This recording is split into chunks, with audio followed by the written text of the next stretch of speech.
दोस्तों, प्रधानमंत्री नरेंद्र मोदी के पिछले 9.5 साल के शासनकाल की सबसे बड़ी देन क्या है?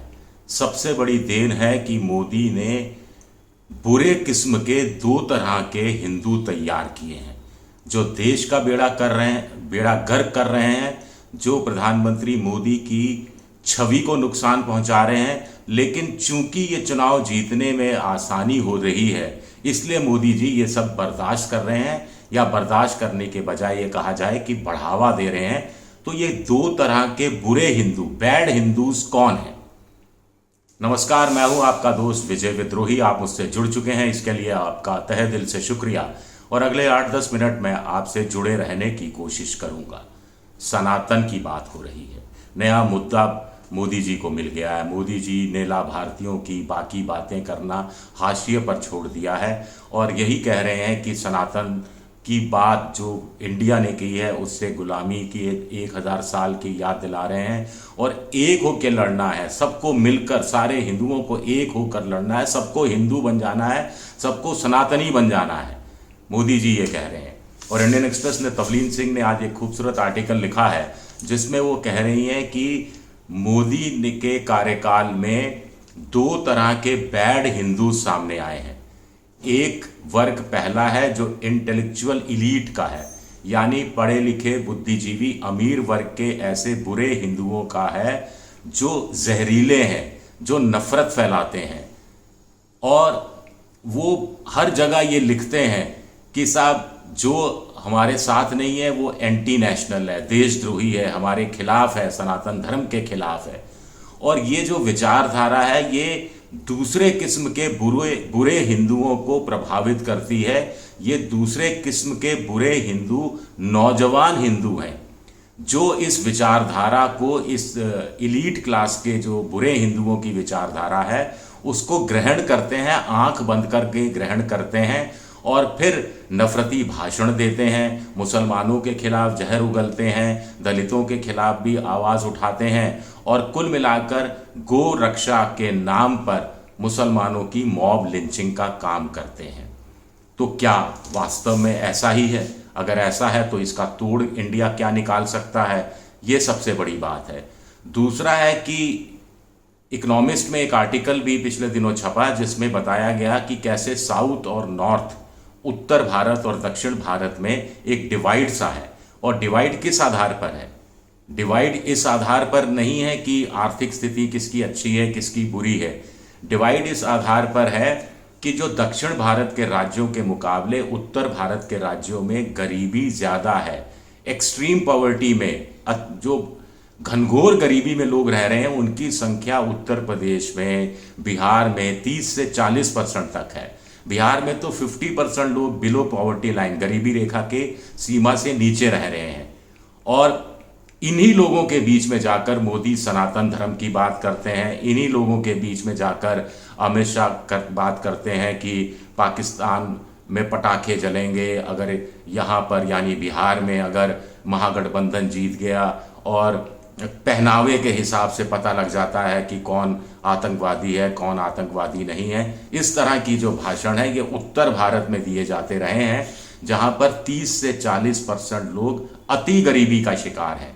लेकिन दक्षिण में ऐसा नहीं है।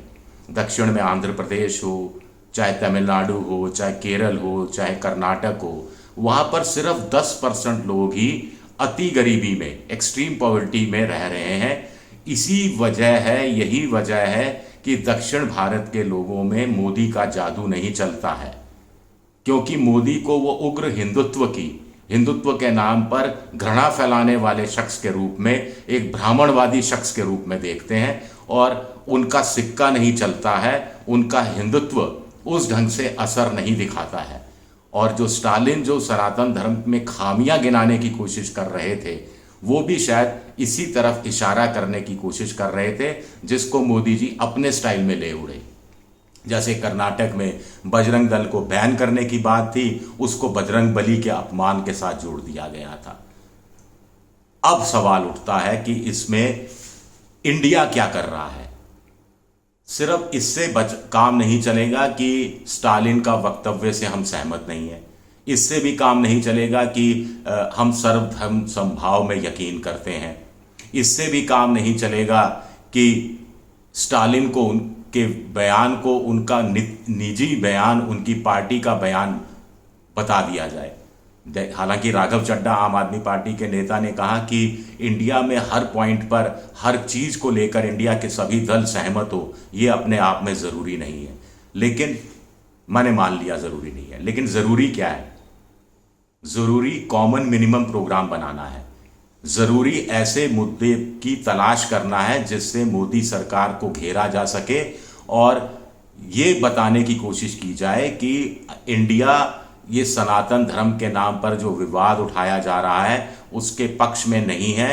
इससे अच्छा इंडिया चाहता है कि महंगाई दूर हो, बेरोजगारी दूर हो, इस पर ज़्यादा ध्यान कंसंट्रेट किया जाए। आर्थिक स्थितियां देश की अच्छी हों, नीतियां नई लाई जाएं, उस पर ध्यान लगाया जाए। फिर मणिपुर के बहाने महिला अत्याचारों की बात सामने रखी जाए। नू मेवात के बहाने हिंदू मुस्लिम करने की जो कोशिश हो रही है उस साजिश का पर्दाफाश किया जाए। और फिर बाकी के जो और मुद्दे हैं ही, किसानों का एमएसपी वाला मुद्दा है जो सोनिया गांधी ने अपने खत में प्रधानमंत्री नरेंद्र मोदी को लिखा। चीन के मुद्दे पर साफ गोई होनी चाहिए, अडानी से क्या रिश्ता है, ये चीज़ें साफ होनी चाहिए। फिर प्राकृतिक आपदा हिमाचल में जो हुआ उसे घोषित किया जाए। संभावित सूखे की आशंका है, उस तरफ भी ध्यान दिया जाए, क्योंकि इससे ग्रामीण अर्थव्यवस्था प्रभावित होती है, पूरे देश की अर्थव्यवस्था प्रभावित होती है। लोअर मिडिल क्लास और गरीब वर्ग इससे बहुत ज़्यादा प्रभावित होता है। तो ये एक लंबी लकीर खींचने की ज़रूरत है। और सबसे बड़ी बात है जो तवलीन सिंह ने लिखा है कि क्या आप सोचिएगा इस पर, क्या वास्तव में दो तरह के हिंदू तैयार किए जा रहे हैं? बुरे हिंदू, बैड हिंदू। कुछ लोगों को मैं बता दूं, अंग्रेजी में एक बार फिर बता दूं। In the decade that he has been prime minister, a very bad kind of Hindu has surfaced, a very bad kind of Hindu has surfaced. और it could be more correct to say that two kinds of bad Hindus have surfaced. One is comprised of a chippy, angry, venomous, new intellectual elite. This lot spends their time labeling anyone who disagrees with them as anti-national. This also gives ideological muscle to the violent young men who wander about making hate speeches against Islam and finding Muslims to kill on the pretext of saving cows. ये अपने आप में एक बड़ी बात कही है जिस पर गौर किए जाने की ज़रूरत है। शुक्रिया मेरा ये वीडियो देखने के लिए। पसंद आए तो लाइक कीजिए, सब्सक्राइब कीजिए, शेयर कीजिए और घंटी जैसी आकृति दबा दीजिए ताकि नया वीडियो आए तो आपको तत्काल जानकारी मिल जाए। और मेरे मेंबरशिप ड्राइव पर भी आप जा सकते हैं अगर आप थोड़ी मेरी मदद करना चाहें। विद्रोही 7 मेरा ट्विटर हैंडल है, विजय विद्रोही 7 के नाम से मैं इंस्टाग्राम पर हूं और फेसबुक पर मेरा पेज है विजय विद्रोही पेज। शुक्रिया आप सबका, बहुत बहुत शुक्रिया।